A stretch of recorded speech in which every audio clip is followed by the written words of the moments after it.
பல படங்கள் வந்து நான் நல்லா நடிச்சிருக்கிறதா நினச்சிக்கிட்டு எனக்கு ஃபோன் பண்ணி, சார் நல்லா நடிச்சிருக்கீங்க சார், அந்த படம் பார்த்தேன் சார், சூப்பர் சார்ம்பாங்க.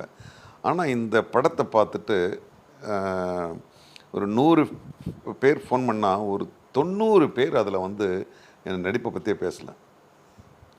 அதில் 2-3 பேர் அழுது கூட, சார் எங்கள் அப்பாவை ஞாபகப்படுத்திட்டீங்க சார், எங்கள் அப்பா கூட இப்படி தான் சார், எங்கள் அப்பாவை அப்படியே பார்க்குற மாதிரி இருந்துச்சு சார், நான் உங்களை வந்து நான் எங்கள் அப்பா மாதிரியே பார்க்குறேன் சார். இப்படியெல்லாம் வந்து நடிப்பு இல்லாமல் இது வேற ஒரு விதமான பாராட்டு. ஏன்னா இதில் பெரும் பாராட்டு திருமுருகனுக்கு தான் போகணும். நான் நல்லா நடிச்சதுக்காக அதை நான் ஒத்துக்கவே மாட்டேன். திருமுருகன் வந்து அந்த அளவுக்கு ஆழமாக வந்து அந்த கதாபாத்திரத்தை வடித்ததுனால அது அப்படியே போய் மனசில் உட்காருது. அதில் வந்து நான் கிரெடிட் எடுத்துக்க மாட்டேன்.